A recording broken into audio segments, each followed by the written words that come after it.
Les pido que se sienten y abran sus copias de la palabra del Señor en Hechos, capítulo 1. Como saben, estamos por las tardes predicando Hechos. Este es el tercer sermón que tenemos de este libro. Y hoy vamos a estar versículos 12 al 26 del capítulo 1. Como Aarón ha dicho en otras ocasiones que él ha predicado, es bueno que ustedes puedan aprovechar a leer todo el libro, si pueden, en todo este tiempo, para que puedan ir pues viendo cosas que vienen y pidiendo al Señor que pueda guiarnos a todos en estas predicaciones. Leemos la palabra del Señor, Hechos 1, del 12 en adelante. Entonces los discípulos regresaron a Jerusalén desde el monte llamado de los Olivos, que está cerca de Jerusalén, camino de un día de reposo. Cuando hubieron entrado en la ciudad, subieron al aposento alto donde estaban hospedados Pedro, Juan, Jacobo y Andrés, Felipe y Tomás, Bartolomé y Mateo, Jacobo hijo de Alfeo, Simón el celote y Judas hijo de Jacobo. Todos estaban unánimes, entregados de continuo a la oración junto con las mujeres y con María, la madre de Jesús, y con sus hermanos. Por este tiempo, un grupo como de 120 personas estaba reunido ahí. Y Pedro se puso de pie en medio de los hermanos y dijo: Hermanos, tenía que cumplirse la escritura en que por boca de David el Espíritu Santo predijo acerca de Judas, el que se hizo guía de los que prendieron a Jesús. Porque Judas era contado entre nosotros y recibió parte de este ministerio. Este pues, con el precio de su terrible infamia, adquirió un terreno y cayendo de cabeza se reventó por el medio y todas sus entrañas se derramaron. Esto llegó al conocimiento de todos los que habitaban en Jerusalén, de manera que aquel terreno se llamó en su propia lengua Aceldama, es decir, campo de sangre. Pues en el libro de los Salmos está escrito que sea hecha desierta su morada y no haya quien habite en ella, y que otro tome su cargo. Por tanto, es necesario que los hombres que nos han acompañado todo el tiempo que el Señor Jesús vivió entre nosotros, comenzando desde el bautismo de Juan hasta el día en que entre nosotros Jesús fue recibido arriba al cielo, uno sea constituido testigo con nosotros de su resurrección. Presentaron a dos, a José, llamado Barsabás, al que también llamaban Justo, y a Matías. Después de orar, dijeron: Tú, Señor, que conoces el corazón de todos, muéstranos a cuál de estos dos has escogido para ocupar este ministerio apostolado, del cual Judas se desvió para irse al lugar que le correspondía. Echaron suertes y la suerte cayó sobre Matías y fue contado con los 11 apóstoles. Señor Dios, gracias por permitirnos estar bajo tu palabra. Te pido que puedas guiar mis pensamientos, mis palabras, de modo que sean solo para lo que dice tu verdad, guiados por tu Espíritu Santo. Permite que mis hermanos y hermanas puedan tener corazones de carne para recibir tu palabra y que sean buenos bereanos. Señor, que puedan ir a sus casas luego y leer tu palabra y pedir a tu Espíritu Santo para ver que todo lo que se diga sea conforme a tu verdad. En el nombre de Jesús. Amén. A mí me gustan ver películas de guerra. Me gustan ver las películas de guerra, me gusta leer sobre guerras que han sucedido, no porque sea un fanático de ver miembros y sangre, sino porque me gusta ver la estrategia que se hace. Me gusta mucho el tema de estrategia. Y algo que he notado muy frecuentemente es que siempre que los soldados están con su general, el general les dice: tenemos que conquistar aquel lugar, tenemos que llegar hacia allá y vamos. Y se da un plan y los soldados van. Y en la marcha, ellos saben hacia dónde van, saben lo que tienen que hacer: disparar acá, esquivar una bala. Y hay momentos donde todos se complican y tienen que levantar, o no sé qué hacen, si el radio, el celular, no sé cómo se comunican ahora, y preguntarle al general: general, está pasando esto, guíenos, ¿qué hacemos? Eso es justo lo que tenemos en este texto, lo que hemos visto. Tenemos a los discípulos habiendo recibido el mandato de la gran comisión, lo que vemos en Hechos 1:8, acerca de llevar con el evangelio a cada rincón hasta los confines de la tierra en el poder del Espíritu Santo.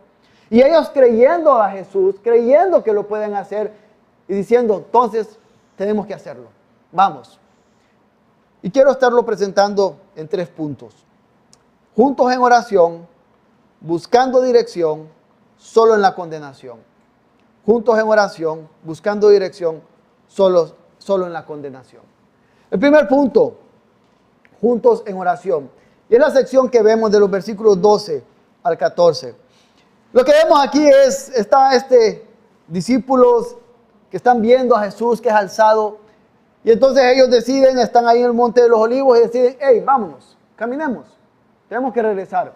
Es interesante que la narración nos señala el Monte de los Olivos, pero cuando leemos Zacarías 14, se nos indica que es el lugar escatológico que se habla en donde el Señor juzgará a las naciones. Y ahí es donde ellos comienzan. Ese símbolo que se usa en el Monte de los Olivos es donde ellos comienzan. Y caminan un día de reposo. En alguna de sus Biblias dice 1.2 kilómetros. Lo que están diciendo es la distancia que recorrieron, que eso era lo permitido para el día de reposo. Entonces caminan. ¿Y cómo caminan? ¿Cada quien por su lado? No. Comenzamos a ver que van juntos. Cada quien pudo haberse ido. Jesús les dijo, hey, esperen la promesa que recibirán, que vendrá el Espíritu Santo. Y cada uno pudo haber dicho, ok, voy a mi casa, allá tengo el sofá que me gusta, allá tengo mi cama, allá tengo todas mis comodidades, y puedo ir y estemos mandándonos algunos mensajes de WhatsApp a ver qué está sucediendo, a ver si ya recibimos. No, van juntos. Ellos regresan juntos a Jerusalén, van juntos al aposento alto, comienzan a orar juntos y juntos están esperando la promesa del Espíritu Santo. Y estamos viendo lo que va a marcar a la iglesia en todo el libro de Hechos y lo que debe de marcar a una iglesia hoy. Y es la unidad. ¿Cómo están juntos ellos, cumpliendo las instrucciones que el Señor da, confiando en lo que el Señor ha dicho y juntos haciéndolo? Esta es una palabra que voy a estar repitiendo mucho hoy. Unidad, juntos. ¿Quiénes están ahí? Los 11 apóstoles. Y es interesante ver el orden en el que se coloca aquí. Es similar al orden que en los evangelios se da, solo que en esta ocasión aparecen Pedro, Juan y Jacobo encabezando la lista. Y son los únicos 3 nombres que vamos a volver a ver en el libro de Hechos. Los demás apóstoles no aparecen en el libro de Hechos. Estos son los únicos 3 que veremos. Pedro, Juan, Jacobo. Y es importante pensar aquí que a veces nuestros nombres no van a estar en los libros de historia. Nuestros nombres no van a estar en ningún momento, tal vez, en lo que Dios ha hecho en Honduras o en otros lugares. Pero recuerdan cuando llegan los discípulos alegres contándole a Jesús, ¡hey! Sacamos demonios por todos lados, sanamos enfermos, y Jesús dice, ¡qué bien! Pero alégrense que sus nombres están escritos en los cielos. Tal vez nuestros nombres no van a volver a aparecer en ningún lugar, como no aparecen en el de estos otros apóstoles, pero nuestros nombres están escritos en el libro de los cielos. Y eso debe ser gozo y alegría para nosotros. A veces lo olvidamos porque estamos en una carrera buscando construir nuestro nombre, buscando construir nuestra reputación y no la del Señor Jesús. Y lo que vemos acá entonces es que ellos no se vuelven a mencionar, pero hermanos, seguro los vamos a ver en la eternidad. Y vemos entonces que también está María, la madre de Jesús. Ahí está María, orando con los demás. No están los demás orándole a María para que María pueda pedirle a Jesús. Están María, orando a su Salvador, pidiéndole a su Salvador. Porque solo tenemos un intercesor en los cielos, que es a Jesucristo, que se encarnó y que está a la diestra de Dios Padre hoy, intercediendo por nosotros. También están los hermanos de Jesús. Ustedes recuerdan a esos hermanos de Jesús que en Juan 7:5 se dice que no creían en Jesús. Los hermanos suelen ser, cuando crecen juntos, las personas que un tiempo de la vida más nos conocen. Porque con los hermanos solemos ser más abiertos que con los papás. Con los papás podemos ponernos máscaras muy bonitas. Y estos hermanos que habían crecido con Jesús y que nunca lo vieron pecar, porque la palabra dice que Jesús nunca pecó, no creían en Él. Pero aquí están. Después de la resurrección, lo habían visto. Vemos en 1 Corintios 15 que a Santiago, el hermano de Jesús, Jesús se le apareció en el recuento de a quienes vieron a Jesús resucitado que hace Pablo. Ahí estaba él. Y aquí están ahora. Estos que habían crecido, habían escuchado a Jesús. No sé cuántas conversaciones tuvieron como hermanos. Y Jesús seguramente allí les hablaba el evangelio. Que no creían. Y esto nos hace reflexionar en esas personas que nosotros vemos hoy y que están tan alejadas del Señor y que invitamos constantemente a venir al Señor, a venir a la iglesia y que parece tan difícil o imposible que un día puedan venir y orar al Señor. Pero ver a estos hombres, de los cuales tenemos sus nombres, en Mateo nos dice que se llamaban algunos Jacobo, José, Simón y Judas. Ver que están acá, hermanos, que nos dé esperanza. Que nos dé esperanza y perseverancia en poder orar por aquellos que amamos y que viven lejos del Señor por completo. Y confiar en el Señor de las promesas. Vemos que también están otras mujeres. Y seguimos viendo un patrón que Lucas tiene y establece desde su evangelio. Lucas es uno de los evangelios que más muestra a las mujeres actuando en la vida, alrededor de la vida de Jesús. Y lo vemos que él vuelve a señalarlo acá. Porque lo contrario a lo que dice el mundo, de que la mujer tiene que ser una copia exacta de lo que el hombre hace en cada cosa, la Biblia nos enseña que hombres y mujeres tenemos distintos roles, pero igual dignidad porque estamos hechos a imagen y semejanza del Señor. Y es lo que se muestra acá. Están las mujeres con otro rol en la vida de la iglesia, pero igualmente dignas ante el Señor. Esto que estamos viendo aquí era imposible que sucediera en ese tiempo. Ningún maestro judío iba a tener a mujeres con ellos. Recordamos lo que hemos dicho otras veces. ¿Cuál era su oración? Gracias, Señor, porque no soy gentil, mujer ni burro. Esa era su oración. Pero aquí estamos viendo cómo, con distintos roles, no con los roles que establece el mundo, pero con distintos roles dentro de la iglesia, en la familia, en la sociedad. La mujer está dignificada por el Señor. Y es lo que estamos viendo acá. Están siendo parte. ¿Y qué hacían todos ellos acá? Oraban unánimes. Oraban unánimes. Busqué el significado de unánime en la actualidad. Y la Real Academia de Lengua Española nos dice, dicho de dos o más personas que tienen un mismo parecer, dictamen, voluntad o sentimiento. Incluso la palabra que utiliza Lucas en griego, homotimadón, espero haberlo dicho bien, habla de una unidad profunda. Estaban ellos unánimes, un mismo sentimiento, sentían lo mismo. Todos hemos visto los eventos deportivos, un mundial de fútbol o un torneo de una liga o cualquier evento deportivo, y vemos que un equipo cuando quieren ganar, todos se motivan. Hey, vamos a ganar. Hagamos esto porque vamos a ganar. Se motivan, tienen el mismo objetivo y hacia allá van. Y algunos no juegan ni un tan solo partido en el torneo, pero ganan. Dan la copa, les dan una medalla, son campeones también. Están en un mismo sentir. A esto es a lo que se refiere acá. Están orando juntos, esperando la promesa, pidiendo, Señor, vendrá tu promesa por la cual seremos voceros, portavoces, testigos en todo lugar. Y no solo nosotros, sino que otros que vienen después. Y están ellos ahí, orando, unánimes, continuamente. Y esto no se refiere a que no comían, a que no dormían, sino a una actitud constante de oración. No se detenían. Y es importante, ¿por qué no se detenían? Estaban juntos. Estaban juntos. Juntos nos animamos, juntos nos fortalecemos, juntos nos damos una palmadita en la espalda, a veces un coscorrón.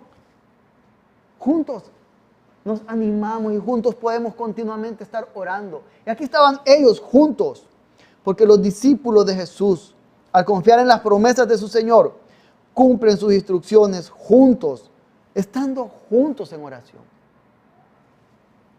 Ahora, ¿por qué estaban orando? Ya vimos quiénes estaban, ya vimos qué hacían.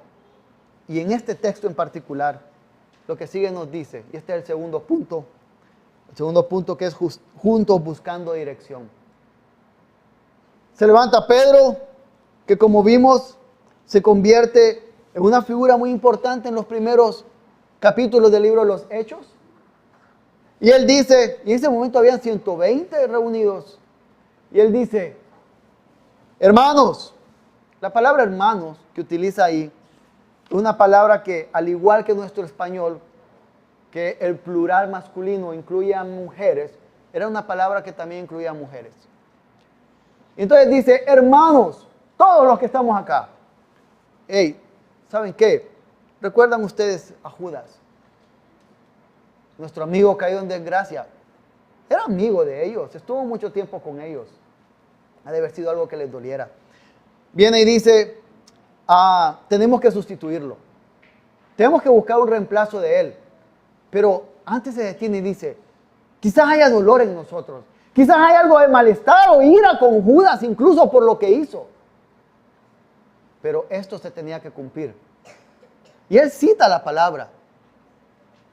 Y muestra cuán... No tenían libros como estos. Eran rollos. Y no era fácil andar un rollo y decir, voy a abrir aquí el rollo. No, conocían la palabra. Además de estar en oración, eran personas que conocían la palabra. Y él dice, se cumplió lo que tenía que cumplirse. Y si se cumplió lo que tenía que cumplirse, dicho por el Espíritu Santo a través de David, ellos podían estar seguros que todo lo que Jesús dijo se iba a cumplir también. Entonces cuando están ahí él dice, esto se tenía que cumplir. Y ahora tenemos que también, como dice Salmo 109, ver quién cumple su lugar. Él cita el Salmo 109 y cita el Salmo 69 también ahí. Pero también hay que recordar algo con Pedro acá. Pedro, ¿recuerdan a Pedro negando 3 veces a Jesús?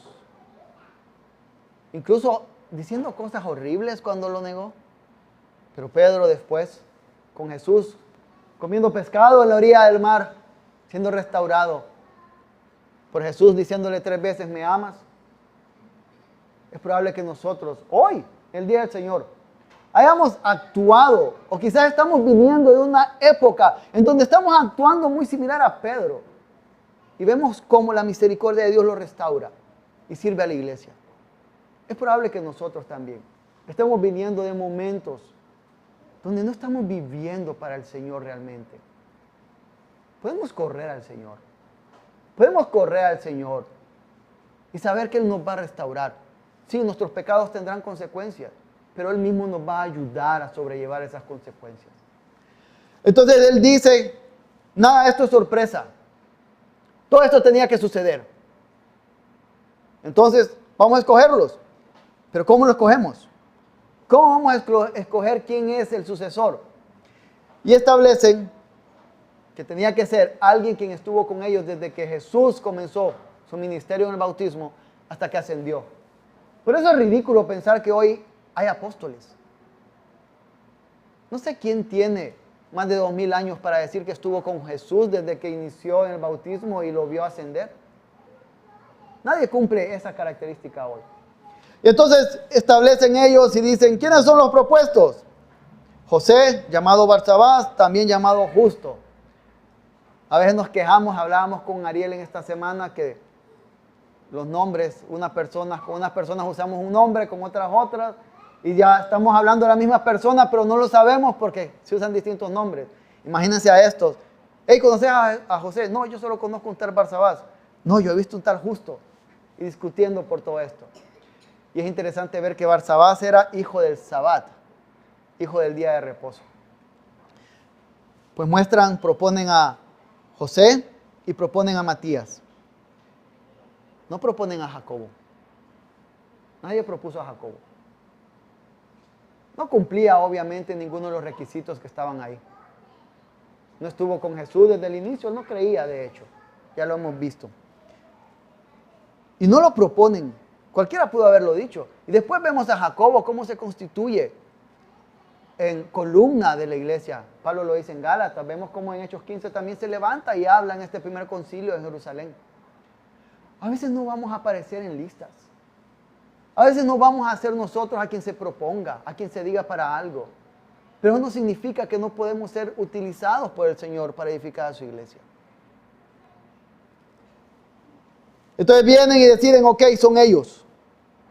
¿Cómo hacemos la elección? Vamos a tirar dados. Esto era una costumbre que había y es la única ocasión que vamos a verlo en el Nuevo Testamento. Y viene de algo. No es la iglesia, recuerdan, podemos ver en Hechos 6 como con diáconos y más adelante se comienza la iglesia a establecer o a votar sus autoridades, que es como vamos a hacer en nuestro proceso acá. Porque este era un apóstol a quien Jesús tenía que elegir. Iban a tirar dados, similar a cómo se repartió la tierra. Cuando leen el libro de Josué se tiraban dados para repartir la tierra. Pero es que tenemos que entender que nada se escapa del control del Señor. Cuando estemos jugando dados, un juego que lleva dados y no sale el número que queremos, eso está controlado por el Señor. A veces yo me enojo con mis hijos porque ellos sacan los números no sé cómo y yo no. Pero es el Señor que controla todo. Y entonces vienen ellos y tiran dados. Y recordando lo que Proverbios 16:33 nos dice, la suerte se echa en el regazo, pero del Señor viene toda decisión. Y entonces es elegido Matías, no José. Y no vemos en ninguna parte acá que José con su grupo se levante y diga, vámonos de aquí, quiero otra iglesia porque no me escogieron a mí. Sigue habiendo una constante de unidad a lo largo del libro de los Hechos. No vemos que sucede eso. No vemos que hay una división. ¿Por qué menciono esto? Uno de los grandes problemas que a lo largo de la historia tienen las iglesias es porque muchos quieren ser quienes guían. Porque muchos quieren ser quienes guían. Porque ven cosas en quienes están guiando. Y en lugar de llegar en amor y decir, creo que esto es pecaminoso, simplemente quieren convertirse en los que inician lo nuevo, en los que inician lo que en verdad está bien, hasta que alguien se levante en contra de ellos en otro lugar. Y está acá, nadie se levanta, todos están de acuerdo. Y es Matías contado con los 11 apóstoles.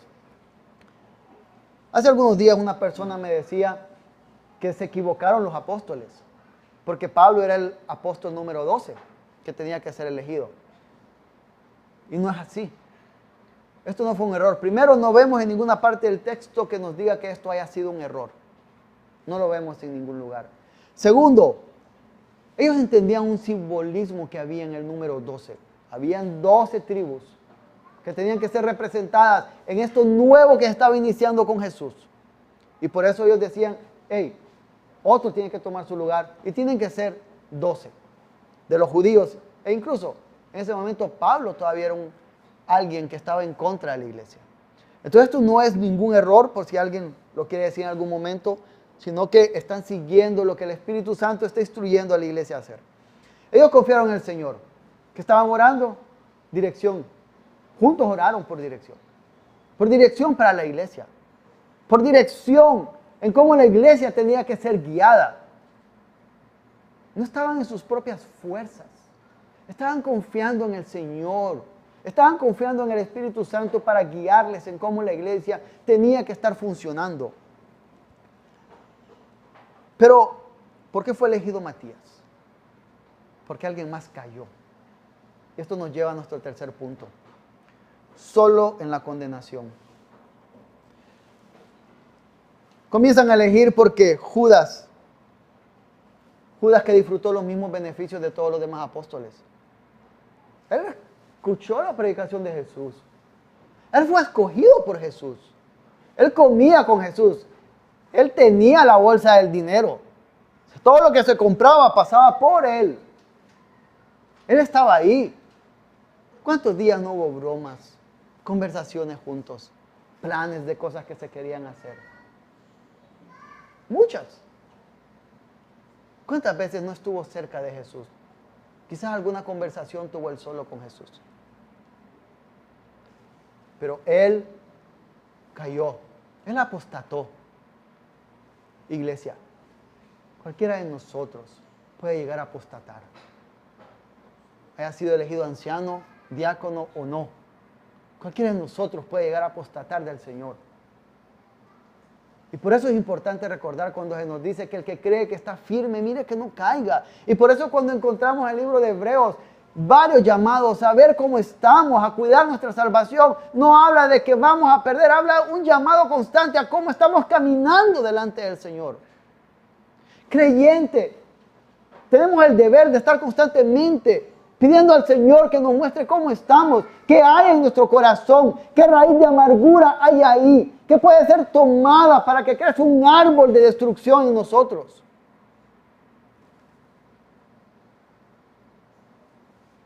Cualquiera de nosotros puede llegar a caer de la misma forma como Judas cayó.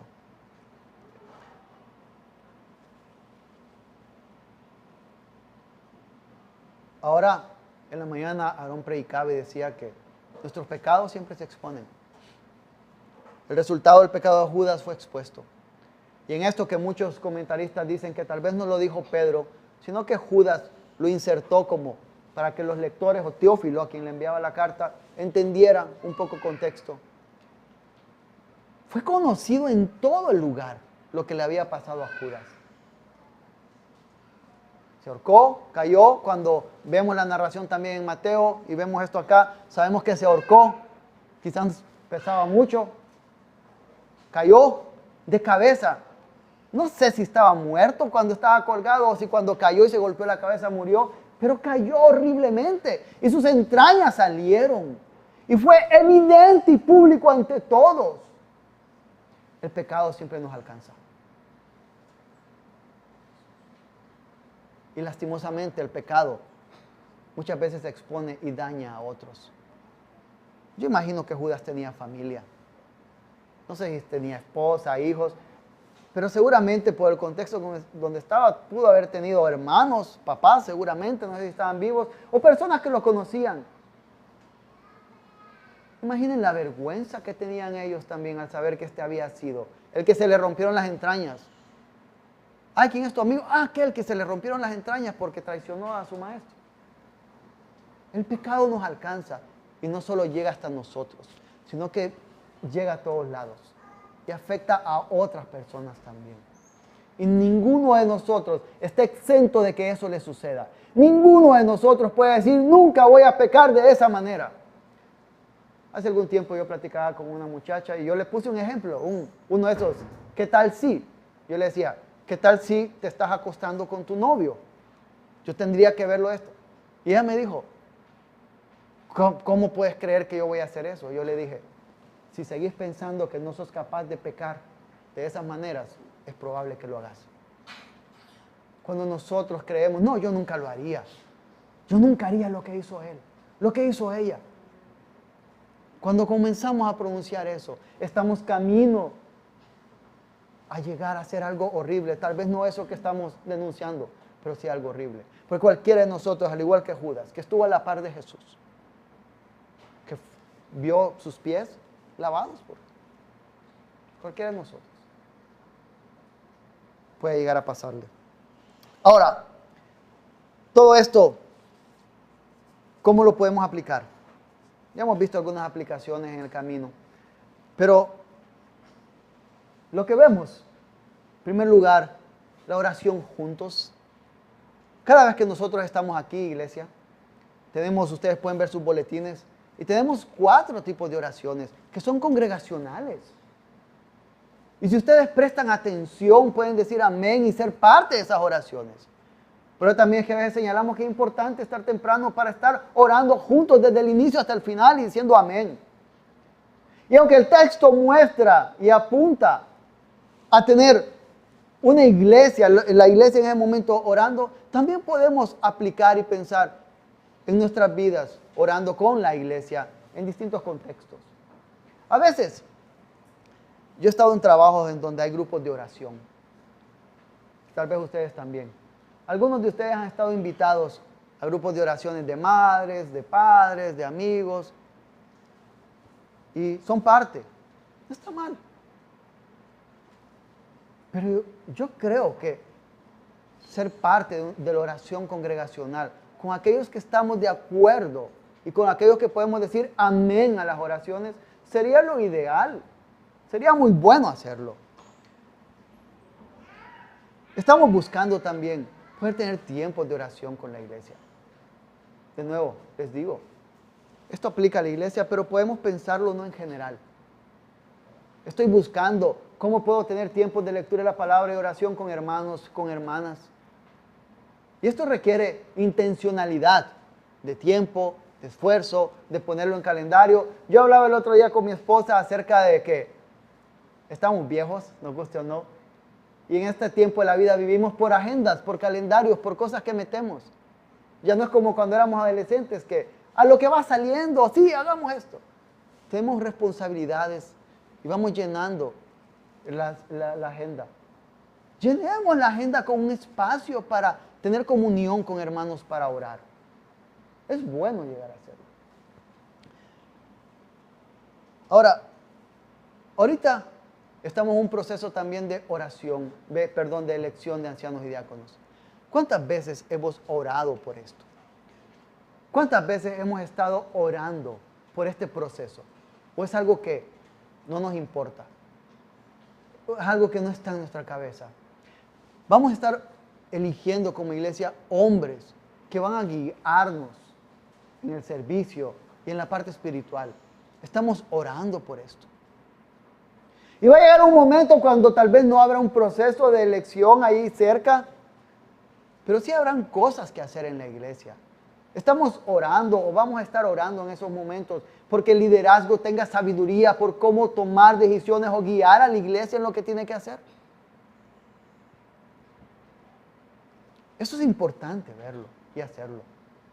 Es importante que ustedes puedan orar por aquellos que están guiándoles. También, iglesia, podemos terminar como Judas. Y podemos pensar simplemente cómo he traicionado a Cristo este día. ¿Cómo he traicionado a Cristo esta semana? Todos los días estamos traicionando a Cristo. Cuando nos preferimos a nosotros y nuestros deseos, en lugar de vivir fielmente para el Señor, estamos traicionándolo. Estamos siendo un Judas. Tal vez no de esta dimensión, pero si no vamos al Señor en arrepentimiento, quizás en algún día con cosas horribles. ¿Cómo lo hemos traicionado prefiriéndonos a nosotros y nuestro placer por encima de Él? Es importante meditar en esto. Ahora, puede ser que estemos pecando o fallando de todas estas formas que acabamos de ver. Pero creyente, vimos a Pedro y vimos a los hermanos de Jesús, incrédulos y alguien que le negó, siendo utilizado, siendo parte. Si usted es creyente y usted reconoce que ha estado pecando de alguna de estas maneras, o si el Espíritu Santo le está llevando a aplicar mis palabras de otras formas a su corazón para mostrarles que ha pecado, tenemos esperanza en Cristo y podemos correr a este Cristo que intercede por nosotros y decirle: perdóname, Señor, lo estaba haciendo mal, perdóname, y tener nuevas misericordias para nuestras vidas. Si usted no es creyente, no puede orar de esta forma. Si usted no es creyente, no puede orar de esta manera. Tiene que orar primeramente en arrepentimiento, pidiéndole al Señor que le transforme, que le haga ver su pecado y la necesidad de un Salvador. ¿Y sabe qué? El Señor perdona. El Señor es amplio en perdonar. Esos soldados de los cuales les hablé al inicio van a conquistar una tierra, un lugar, que después lo pierden, que después queda en el olvido. Una misión que a veces después en el tiempo ni vemos qué importancia tiene. Pero nosotros como iglesia somos llamados a ir juntos, a ir en unidad, confiando en el Señor, porque sus promesas se cumplieron, sus palabras se cumplieron antes y se van a cumplir. Y nosotros estamos corriendo por una corona incorruptible, por un cielo nuevo y una tierra nueva. Algo que importa en verdad. Así que pensemos en esto y pidamos al Señor que pueda ayudarnos. Oremos. Señor Dios, te pedimos que puedas ayudarnos a poder perseverar en una vida en unidad como iglesia. A poder estar juntos, Señor, prefiriéndonos en oración, orándonos por otros. Ayúdanos a orar por nuestras autoridades en la iglesia. Ayúdanos a orar, Señor, por sabiduría en este proceso de elección de ancianos y diáconos que tendremos. Señor, ayúdanos a estar constantemente buscando buenas oportunidades para juntos compartir un buen tiempo de oración y lectura de tu palabra. Todo te lo pedimos en el nombre de Jesús. Amén.